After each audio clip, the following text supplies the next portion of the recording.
I want to work on watches that have meaning for the owner. Meaning means that they have to be custom made. And so I cannot help myself but thinking like, I'm going to develop this watch, but it will be also a canvas, like a blank canvas for the customer.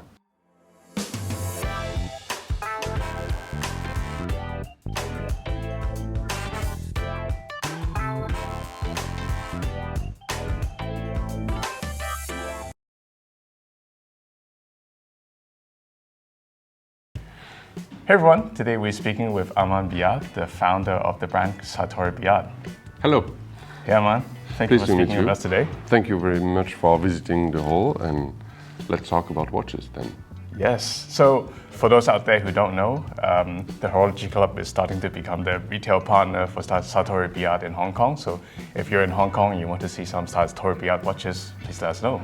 So Armand, what an incredible collection of watches that you have on the table here. But thank you very much. Let's rewind a little bit and Yes. Let's go back to the start. So what's inspired you to start the brand, and what's the philosophy behind the brand Sartory Billard? So I started back in 2015 when I discovered, actually 10 years earlier, I discovered watches with Cartier.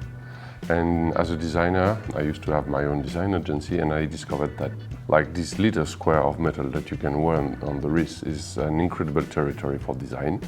Fast forward a few years, I have my design agency in Paris. And I have the opportunity to sell it to another group. And from there, I just made watches basically. So that's pretty cool. Your background is in design, right? Yes, so correct. Is that how you're trying to position the brand, which is like more design-based? And why do you think collectors are drawn to Sartory Billard? Yes, definitely. So the design for me is everything that you can find on a watch.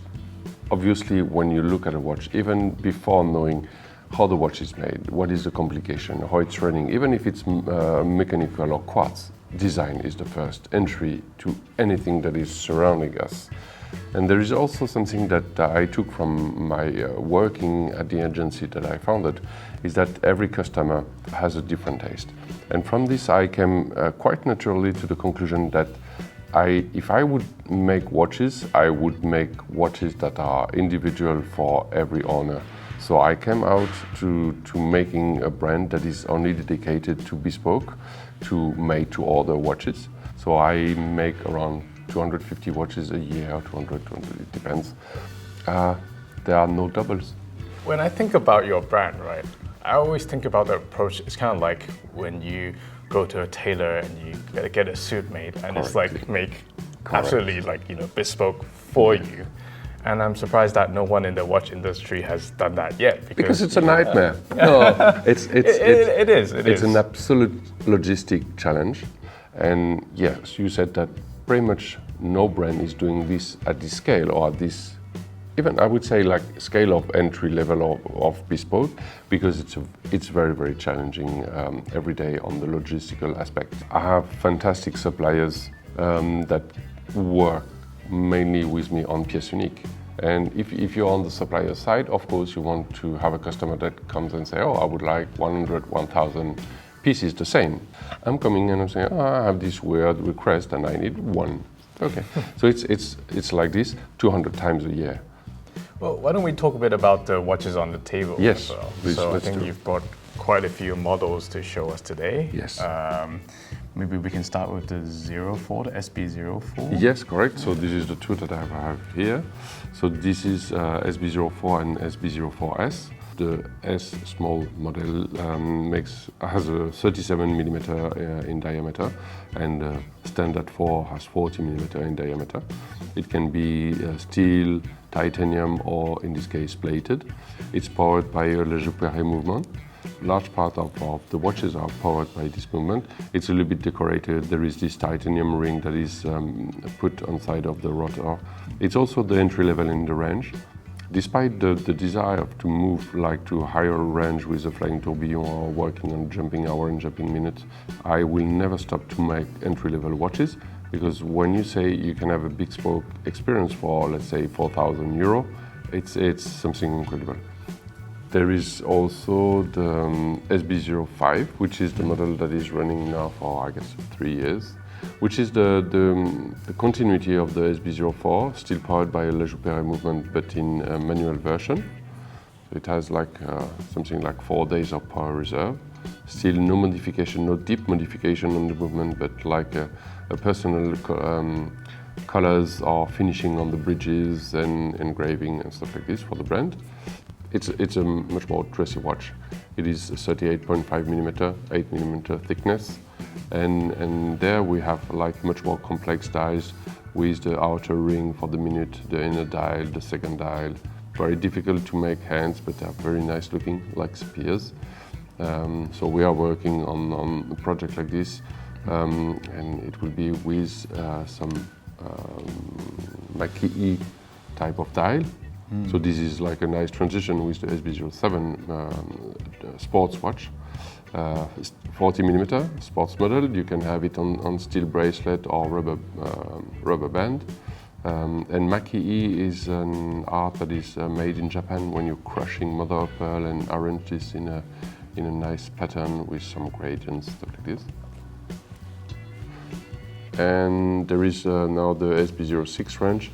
The SB06 is our first manufacturer movement, so it's a flying tourbillon that has been designed by me and developed by Complemine. This is probably one of the first watches to be designed so, is to have like the personal area to be bespoke, and you can make modification. It's on the dial, of course, but also on the back case. And here it's like engraving on the bridges, but also color and design of the guilloche pattern that is on the back plate of the movement. And I'm working on the jumping hour and jumping minute. So that will be probably available in 2 years, open for subscription, because we need like some collectors to embark with us on the project in order to make it real. Yeah, and I think this is an incredible range of different options, right? You know, you have the more foundational model, the brand SB04, and you can see like a range of different types of dials as well. You know, you have stone, you have different textures on the dial, you have Mackie, and I think guilloche, whatever. Yeah, the options for the end client is just so many. So let's talk a bit about the more complicated pieces that you have and you're working on, right? So I think in terms of the SB06, I think it's known that it came from a project that you've been working on with a group of collectors. Correct. So what gave you the confidence to take on the project, at the beginning, and how has that process been? Mental disease, I don't know. No, 2.5 years ago, summer 21, Chronotempus Group, that is mainly based in Madrid, came to me and said we would like to have a watch made from Sartory Billard with a flying tourbillon, which seemed at this time like a crazy demand, because like I only used Le Jouperet movement and never thought about making movement development myself. But they were quite certain of their choice, because they knew that the aesthetic of the SB05, which was their inspiration piece for the project, would be a very nice canvas to make as a flying tourbillon. So Complemine being the number one partner, I talked with them, with Christophe Bouchard, and said like, how can this be made? And he said like Complemine has the ability to make movement. So we embarked on a journey of 2 years, but we worked like really hard, and on the 2nd of December 2023 we delivered the 30 watches. Making high-end pieces watches is like joining two things that are really dear to the heart of the customers and collectors that love watchmaking. It's the complexity or the mechanical marvel and the design. If I can join the two, I know that I will have extraordinary customers, people that are super well educated on watches, that can be absolutely passionate and committed to some complex project. And for me, it's super exciting, because you're going to embark in a group like, so the next project is SB08, like jumping hour, jumping minutes. is something also to a next level. Like you see many watches that is jumping hour, sliding minutes. Fairly easy to make. When you want to make a jumping hour and jumping minute, it's much more complex. You need to have a remontoir d'égalité that will charge for 1 minute, make the minute disc jump, then every 10 minutes, like having the tenths of a disc were jumping, and every 60 the hour disc. Super complex. And why I'm doing this is that you have a mechanical marvel, you have something that is super rare. Let's say 4 other brands that are offering today jumping hour, jumping minute. So I want to open like a completely new door for mechanical watches going, but with a purpose. Doing something that leaves me room on dials. There is still so much project to make. I mean, it's really interesting to hear that even when you're developing a complicated pieces, you're thinking about it from like an aesthetical point of view. Yes. Right? So I want to work on watches that have meaning for the owner. Meaning means that they have to be custom made. And so I cannot help myself but thinking like, I'm going to develop this watch, but it will be also a canvas, like a blank canvas for the customer. Sounds great. So you're building a canvas that the client can express themselves on. Yes, absolutely. This is a very good resume. Yeah. Incredible. One last question I have for you. With the SB06 and SB08, so these are more high-end pieces for the brand, and earlier you also said that you will not stop making the SB04 yes, because correct. this is more the foundation of the brand. Yeah. Right? So where do you see yourself taking the brand in the future? Will it be more focused on high-end also, like getting different complications, finding more ways to make a better canvas for the clients? It's creating watches that are meaningful. I have an idea for a watch. I've been already talking a little bit about this. I'm going to explain like one complication that I will make. Today you're traveling, you're on a very, very different time zone from home. I have the chance to be on the same time zone that my wife and kids that are in France. But I know that when I'm traveling, the only sure moment that I can catch them is between 7:45 and 7:50 in the morning. Why? It's because like they will be on the way to school. From the Monday on the Friday, they go to school every day, and just before 8 in the morning, 7:45, 7:50, I can call them. I'm traveling in Asia, so that will be much more later in my day, but I want to talk with my kids at this moment, even if it's for 3-5 minutes.